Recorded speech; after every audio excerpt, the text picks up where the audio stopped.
continuidade a esse módulo do tratamento, nós vamos convidar a professora doutora Miriam Moura. Ela é neurologista do Hospital de Apoio de Brasília e neurofisiologista clínica, doutora em Ciências da Saúde pela Universidade de Brasília, docente do curso de Medicina da Escola Superior de Ciências da Saúde e coordenadora do Centro de Referência para Doenças Neuromusculares da Secretaria de Saúde do Distrito Federal. E ela vai falar para nós sobre os aspectos históricos. Boa tarde a todos, também agradeço o convite.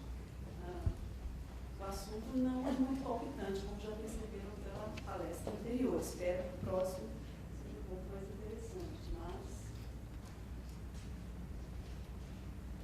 Bom, a esclerose lateral amiotrófica é um distúrbio neurodegenerativo de etiologia desconhecida, apesar de se aventarem várias hipóteses para os mecanismos fisiopatológicos, ainda é muito desconhecida. A gente sabe que afeta difusamente os neurônios motores, primeiro e segundo neurônio, o sistema nervoso central e também na medula espinhal. E culmina em 2 a 5 anos com o desenvolvimento de insuficiência respiratória, uma síndrome restritiva, que pode levar o paciente a óbito. Um breve histórico da doença não foi descoberta em 1830, descrita por Charcot, e passou a ser chamada doença de Charcot. E ela foi confundida no início com atrofia muscular espinhal, pela presença de atrofia e muitas vezes, em alguns tipos de atrofia muscular espinhal, de fasciculações. Charcot descreveu a doença a partir de um relato, de um estudo de observação de 20 pacientes e 5 autópsias. Essa descrição se baseou no encontro de fraqueza muscular com atrofia, espasticidade secundária ao acometimento do primeiro neurônio motor e os achados patológicos, que seria o que eles chamam de esclerose, o endurecimento das colunas laterais da medula espinal e lesões também no corpo anterior. Daí saiu o quê? Esclerose lateral francês. Bom, mas nos anos 40, após a morte de Luguer pela doença, aos 37 anos, a doença nos Estados Unidos passou a ser chamada doença de Luguer. Então, por que é tão difícil o tratamento específico ou modificador da evolução da doença? Principalmente porque a doença é hoje tida como uma síndrome clínica heteromórfica causada pela associação, pela coexistência de fatores genéticos que são desconhecidos e ambientais ainda também não bem esclarecidos. E a gente tem várias alterações a nível de células da glia e neurônios motores. Essas alterações vão combinar com o que a gente chama de excitotoxicidade, que é o aumento da concentração de glutamato. O glutamato é um aminoácido excitatório que promove a abertura de canais, principalmente canais de cálcio na célula, e o fluxo de cálcio ele leva à ativação das proteases. Então, existe a degeneração dos neurônios e das células da glia. Mas vários outros fatores, como já foi até falado aqui, estão envolvidos. Alterações mitocondriais, alterações de transporte adicional. A gente tem também alterações de microtúbulos, de síntese proteica, e por aí mais. São vários, e o estresse oxidativo da doença. Então, os medicamentos que existem para a doença, ou eles são antiglutamatérgicos, que é o caso do Liruzole, que é o único medicamento comprovadamente eficaz até o momento, e os demais, eles transitam por todos esses mecanismos que foram descritos e associados à doença.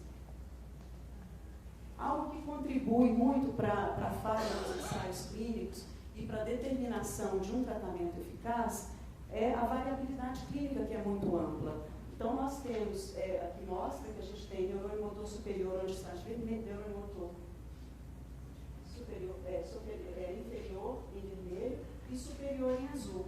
E a combinação de acometimento dos dois tipos de neurônio é muito grande. Temos a forma bulbar, temos uma forma diafragmática, ou que começa com insuficiência respiratória, e dentro das formas espinhais existe uma variabilidade clínica muito grande, e cada uma delas tem um curso diferente. Por exemplo, a variante bibraquial, ou a diplegia bibraquial, ou fleio leg, fleio A, ela é de curso bem mais lento que as demais.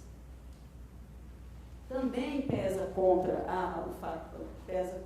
o encontro de um tratamento eficaz que possa modificar a progressão da doença, não conhecermos a sua progressão. Então, ela é extremamente variável. Sabemos que alguns fatores prognósticos estão envolvidos em um pior curso da doença, como o início, idade avançada, os estudos variam a partir de 65 anos, 70, 75 anos. Mau estado nutricional é comprovadamente relacionado a um pior prognóstico, e a forma de início bulbar, que acomete principalmente deglutição, predispõe aspiração, disfagia e leva à necessidade de ventilação mecânica precoce. No século XX, nós tivemos alguns avanços, apesar dela ter sido descoberta no século XVIII, do século XVIII ao século XX, nada de muito importante aconteceu em relação ao tratamento. Simplesmente o paciente recebia o diagnóstico e era recomendado ir para casa, fazer seu testamento e aceitar o final que ia chegar em breve. A partir do século XX, começou a se pensar em formas de tratar a doença. Na década de 50, foram reconhecidas a forma genética e a forma que existe na ilha de Guam. Em 1969, houve um maior interesse através de um simpósio internacional dedicado à doença do neurônio motor. Também, depois de 1970, houve um melhor desenvolvimento do diagnóstico pelo melhor treinamento e pela descoberta da eletromiografia, que muito nos auxilia no diagnóstico. Novas teorias da possível etiologia com base em compreensão mais completa começaram a ser desenvolvidas a partir da década de 70 e 80. Então, hoje a gente fala em tratamento medicamentoso modificador da evolução da doença e cuidado multidisciplinar ou paliativo ou paliativo. O tratamento medicamentoso, a partir da década de 70 começaram a aparecer vários ensaios clínicos visando o controle da progressão dos sintomas e foram desenvolvidas novas medidas e uma normatização sobre o que deve se procurar em ensaio clínico. Atualmente, os ensaios clínicos possuem como endpoint ou como medidas de eficácia a sobrevivência. A sobrevivência geralmente é o paciente evoluir para óbito ou ser traqueostomizado. E muito tem sido usado também a escala ALS-FRS, que é aquela escala que tem vários domínios e um domínio é totalmente diferente do outro. A gente avalia na ALS-FRS tanto a parte apendicular, funcional motora, quanto disfagia, cialorreia, insuficiência respiratória e graus de incapacidade do paciente. Por isso, ela sofre uma série de críticas quando é utilizada como medida em ensaio clínico. Então, em 1994, foi publicado o primeiro estudo com Riluzole, com 50 mg 2 vezes ao dia, que comprovou que ele prolonga a sobrevivência. Um efeito modesto, entre 3 a 5 meses de sobrevida, mas algo para quem nunca tinha tido resposta nenhuma. Em 1997, o FDA liberou o medicamento e uma meta-análise posterior, que é da Cochrane, comprovou que realmente ele tem eficácia. Então, desde o Lugeri, vários antioxidantes foram utilizados e, na verdade, é impreciso. Nós não sabemos se os derivados de vitamina B, C e E são realmente eficazes, mas como o dano colateral, às vezes os efeitos adversos são muito pequenos, eles têm sido empregados. Bom, isso aqui é uma listagem que foi feita. Isso aqui é um estudo que foi uma revisão sistemática com meta-análise em animais. Tá? Então, são estudos pré-clínicos, isso aqui foi feito no ano de 2015 e abrangeu 2010 a 2015. Então, todos esses estudos foram feitos, estudos pré-clínicos. A maioria aqui é o que tem benefício, tá? Aqui o benefício é do placebo, aqui é o benefício da droga. Foram feitos em camundongos, SOD1, superótese dismutase 1, com uma mutação genética única que não corresponde ao que a gente vê nos seres humanos, como foi falado pelo Dr. Mota. Existe uma multiplicidade de genes, uma sobreposição de genes envolvidos, pelo menos isso é o que se pensa hoje. E esses estudos foram feitos todos em camundongos SOD1, e é uma limitação desses estudos. Vejam bem que a maioria teve efeito positivo. Essa série de drogas aqui, a seguir, foram todas testadas em humanos, em ensaios clínicos randomizados, a maioria duplo cego, e o que a gente viu, isso aqui é para mostrar que nessa avaliação por revisão sistemática que foi tentar fazer uma meta-análise, foi só para mostrar que a maioria dos estudos foram positivos. Quer dizer, nós não temos publicação de ensaios negativos. E é um grande viés desse aspecto. Os estudos negativos, geralmente, eles são guardados e não são publicados, e a gente não toma conhecimento deles. A gente, geralmente, é muito difícil, hoje em dia, publicar um ensaio clínico negativo, seja em animais, seja em humanos. Isso é um viés, isso atrapalha muito a nossa avaliação. Então, se a gente passa aquelas drogas para humanos, a mesma revisão sistemática mostrou que, apesar de eles serem muito heterogêneos entre si, todos esses estudos, as medidas são heterogêneas, eles avaliam pacientes em vários estágios de evolução da doença e em várias formas clínicas, nenhum deles mostrou benefício significativo, estatisticamente significante em relação a melhorar a progressão da doença. Outro estudo de revisão, que eu encontrei, esse estudo é desse ano, tá? Mostra todos os medicamentos que foram utilizados ao longo de 20 anos na tentativa de diminuir o processo de progressão da esclerose lateral amiotrófica, sem sucesso. Então, agora a gente tem mais uma, né? E é muito, muito comum o paciente, quando lança uma droga e o FDA aprova, é muito comum o paciente chega no consultório, no ambulatório, no centro multidisciplinar e quer usar, né? E aí o que a gente faz? A gente vai ver o estudo. Então, o edaravone é a bola da vez. O edaravone foi descrito em 2006 no estudo pré-clínico, da mesma forma que as outras drogas. Tá? Mostrou que o edaravone atenuava os sintomas motores ou degeneração neuromotor em ratos com esse mesmo gene, porque é o modelo animal que eles têm, é o SOD1. Mas em humanos, isso aqui é o resultado da fase 3, que foi publicado recentemente no Lancet Neurology, e mostrou que esse efeito é muito modesto. Ele ocorreu apenas na escala, não ocorreu em relação à sobrevivência, também o estudo foi um tempo muito curto, né? Ele compreendeu apenas 24 semanas, precedida de uma observação de 12 semanas, o que é insuficiente, porque a maioria das diretrizes para ensaios clínicos propõe um acompanhamento pelo menos de 12 a 18 meses dos pacientes para se concluir algo. Então, ele concluiu precocemente e em cima de alterações da LS-FRS. Essa escala funcional, que é uma escala muito criticada, porque ela é mista. Ela envolve várias coisas, várias alterações funcionais, inclusive escalorrex. Se o paciente, como vocês viram aqui, se o paciente, muitas vezes, os pacientes da gente começam a tomar amitriptilina e a gente começa a usar um tratamento fonoaudiológico de maior impacto, e é comum, na minha experiência, por exemplo, é muito comum você ter uma redução da ALS, um aumento da ALS-FRS. Ela varia de 0 a 48 e ela tem vários subdomínios. Então, o que esse estudo mostrou é que 2 pontos os pacientes ganharam, 2 pontos os pacientes do grupo ativo, né, do grupo do edaravone, eles ganharam 2 pontos, de 7,50 contra o grupo placebo. Foi 0,6. Então, 2 pontos só. É um efeito modesto. E para avaliar, eles não conseguiram nem avaliar por método paramétrico. Eles usaram o método estatístico de Wilcoxon.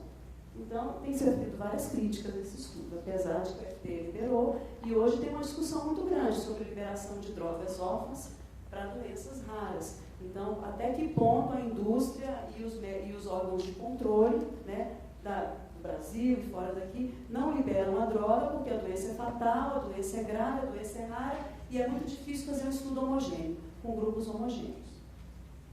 Então, essa última revisão questiona exatamente isso, 20 anos de falência, de falha nos ensaios clínicos para a esclerose lateral amiotrófica. Estamos perto de registrar algum novo tratamento, então a conclusão do estudo é que parece que não. Terapia celular tem sido aventada também, vou falar brevemente, porque, na verdade, a maioria dos estudos são inconclusivos. Uma revisão sistemática com meta-análise também avaliou os estudos pré-clínicos, vários estudos pré-clínicos, até 2014, entre 2010 a 2014, mostrando que em animais, SOD1 novamente, que é o modelo de camundongo que a gente tem, existe um benefício com a terapia celular na progressão da doença e com maior sobrevivência dos camundongos. Mas o mesmo não acontece ainda, pelo menos até o momento, em estudos clínicos. Na verdade, os estudos clínicos são mais heterogêneos ainda. Foram usados pacientes em vários estágios de evolução e muitos deles em estágio avançado de progressão da doença. Então, o que eles conseguiram avaliar foi somente efeitos colaterais, que não foram significativos. Mas até o momento não há um grau de evidência para esse procedimento. O que há grau de evidência, que já foi falado, acho que já deve ter sido debatido exaustivamente aqui nesses 2 dias, e que a gente sabe que realmente é eficaz, é o cuidado multidisciplinar ou o cuidado paliativo. E aí existem algumas controvérsias que eu vou falar só delas, para não ficar muito cansativo. Tá? Então, o cuidado de suporte era quase inexistente até a década de 70. Hoje, os cuidados clínicos visam tanto prolongar a vida, mas principalmente, eu diria, melhorar a qualidade de vida do paciente. Então, em 1998, Miller estabeleceu evidências claras que o tratamento multidisciplinar melhora a qualidade de vida, mas havia dúvidas quanto à sobrevivência, que hoje já não existe mais. Então, esse cuidado multidisciplinar envolve fisioterapia ocupacional, fono, comunicação assistiva, gastrostomia percutânea, ventilação não invasiva e questiona-se o uso de ventilação invasiva. Então, o primeiro estudo, o primeiro guideline Bom, esse é o guideline europeu, né? O consenso europeu de tratamento de cuidado multidisciplinar na esclerose lateral amiotrófica, e eles dois são muito semelhantes. Esse é o de 1999 e o americano. Na verdade, as evidências são semelhantes. Então, os princípios desse cuidado multidisciplinar. Primeiro, o paciente é lúcido, se ele não tiver um quadro demencial e se ele conseguir se comunicar de alguma forma, ele deve tomar as decisões. É responsabilidade da equipe fornecer a informação para que ele tome essas decisões, e a família e o contexto cultural e psicossocial sempre devem ser considerados. A gente faz avaliação de rotina, como é preconizado, a cada 3 ou 4 meses, e usando as diretrizes avançadas. E é muito importante levar em conta sempre o aspecto biopsicossocial, porque existe um medo muito grande da morte, e nossa cultura, de uma forma geral, existe um medo da morte, existe um medo do abandono. E isso é muito importante na hora de se optar por uma ventilação invasiva no curso da doença. Tratamento sintomático já foi abordado, a reabilitação é mais com base em alongamentos, em preservar o que existe de função e evitar a fadiga. O apoio nutricional é essencial, porque a perda de peso a gente vê na prática, isso a gente vê no dia a dia, que uma perda de peso pode ser extremamente deletéria para o paciente. Suporte ventilatório preconizado é a ventilação não invasiva. Dispositivos para comunicação assistiva, porque o isolamento social predispõe a piora, predispõe a má nutrição, predispõe a depressão, a piora do distúrbio do sono. Cuidados paliativos são aqueles cuidados fim de vida, quando o paciente opta por permanecer na ventilação não invasiva, vai chegar um momento que realmente ele vai a êxito. Então, se ele opta pela ventilação invasiva a tempo, precocemente, no momento certo, eletivamente, ele pode ter ganhos. Se ele vai para o pronto-socorro, numa emergência, com uma dispneia intensa, súbita ou com pneumonia, realmente o que vai acontecer a ele é ser traqueostomizado sem nenhuma avaliação prévia. Primeiro ele vai ser entubado, depois vai ser traqueostomizado e colocado numa UTI. E aí vai começar uma série de infecções até que não exista um antibiótico eficaz que cubra a infecção que ele tem. Então, quando ele decide fazer traqueostomia, isso tem que ser feito eletivamente, de acordo com a equipe, de acordo com o meio social, familiar que ele vive.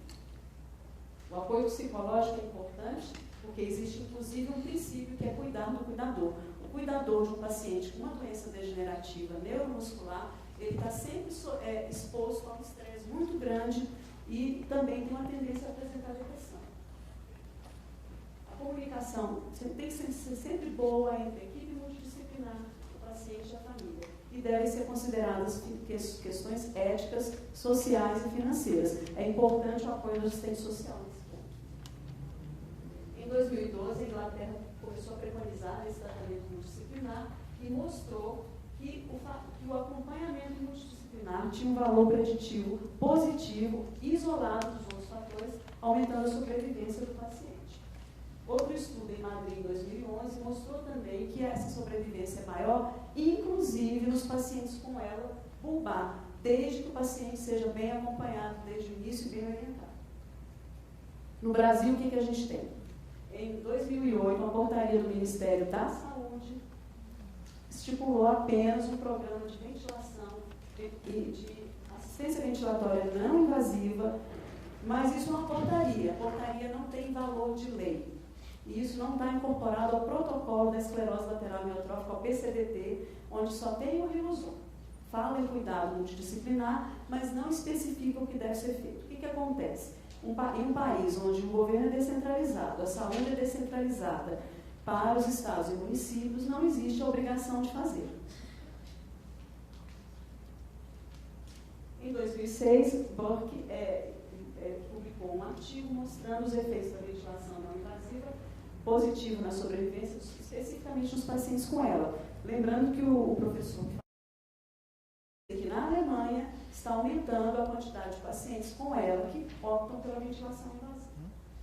Quando se faz a ventilação invasiva? Quando você tem dessaturação de número de oxigênio menor que 95% em pacientes com VNI otimizada, diurna e noturna, e na ela bulbar.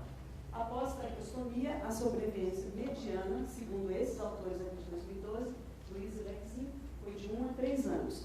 E, geralmente, a pior complicação, a mais temida, são as infecções respiratórias, porque chega ao ponto que não tem mais antibiótico para tratar, vai criando resistência, principalmente se esse paciente sofre internações repetidas. Então, os aspectos éticos. É importante que o paciente seja informado desde que ele começa a evoluir para insuficiência respiratória, para um quadro de exaustão, sobre as técnicas, as complicações da ventilação invasiva e suas consequências para o cotidiano do paciente. Ela também tem que ser, esses aspectos também têm que ser informados por cuidador, porque a maior sobrecarga física e emocional fica sobre o próprio cuidador. E tem que ser informado ao paciente também a probabilidade de 40% dele evoluir com a síndrome de Cachemire. Vou falar rapidamente da disfagia, foi muito falado. A maioria dos pacientes com ela sofrem algum grau de disfagia durante o curso da doença. E geralmente isso se associa à celorreia, pode haver desidratação, desnutrição, com perda de peso e o risco de aspiração e pneumonia. Em 2006, foi uma revisão da Cochrane, preconizou o uso de gastrostomia em pacientes com esclerose lateral amiotrófica, relatando haver um aumento de sobrevivência, mas há dúvidas quanto ao aumento da qualidade de vida, porque muitas vezes o paciente sente a perda da deglutição como a perda do prazer de se alimentar, de escolher o que vai comer e de sentir o sabor dos alimentos. E muitas vezes ele recusa o procedimento, ele custa fazer o procedimento. Quando vai fazer, já existe um risco grande intraprocedimento, porque quando a CVF, a capacidade vital forçada, cai a menos de 50%, o risco está aumentado. E esse paciente, principalmente se ele já está muito emagrecido e desnutrido, aí o risco é maior ainda. Vale muito a pena fazer ainda quando você tem uma equipe treinada, você tem um endoscopista que faz usa apenas Propofol, que a gente costuma usar apenas Propofol, e faz esse procedimento em 10 minutos. É possível fazer em 10 minutos. E aí, realmente, nos meus pacientes eu não tive nenhum acidente, nenhuma complicação até o momento. Cuidado paliativo. É um novo capítulo da neurologia, isso é muito novo, e é um cuidado paliativo, não quer dizer cuidado à beira do leito de morte do paciente. O cuidado paliativo hoje, o conceito de cuidado paliativo, ele evoluiu além disso. Existe o cuidado paliativo prolongado, que é o cuidado paliativo das doenças degenerativas. E a gente tem muito isso em neurologia, não só na ELA, mas em outras doenças neurodegenerativas, praticamente em todos. E esse cuidado paliativo, ele requer também uma equipe multidisciplinar e para que o paciente aprenda a lidar com a terminalidade, que é algo que é inerente a todos nós, e a gente só se dá conta quando fica doente. Mas isso existe e isso permeia toda a vida do ser humano. Então, é importante, mas o paciente tem que optar por ele. É direito do paciente optar pelo cuidado paliativo ou optar por uma traqueostomia com ventilação invasiva. Então, os princípios do tratamento eu já falei bastante, acho que eu recomendo que eles sejam tratados por equipe multidisciplinar, embora ela e suas variantes sejam reconhecidas por neurologista, 10% dos pacientes, eu acho que é mais, tá? Isso aí é dado de literatura, tem uma demora para confirmação. Né? Muito mais, principalmente na forma bulbar, o paciente anda muito de gastro, de otorrino, de fono, até receber seu diagnóstico. Tá? O diagnóstico precoce seria importante, a informação do diagnóstico que tem que ser exposto desde o início do acompanhamento, claro, de uma forma suave, antecipando as complicações, para que você possa fazer uma gastrostomia no tempo certo. Se o paciente optar por uma ventilação não invasiva, que ela seja feita eletivamente, ambulatorialmente, sem necessidade de urgência em pronto-socorro e internação em terapia intensiva. E colocar para o paciente que existem as duas opções, tanto de ventilação invasiva quanto do cuidado paliativo. O tratamento com riluzol está bem estabelecido, ele aumenta a sobrevida e até o momento, até onde eu entendo, não existe nenhum tratamento realmente modificador da evolução da esclerose lateral amiotrófica. Muito obrigada pela atenção.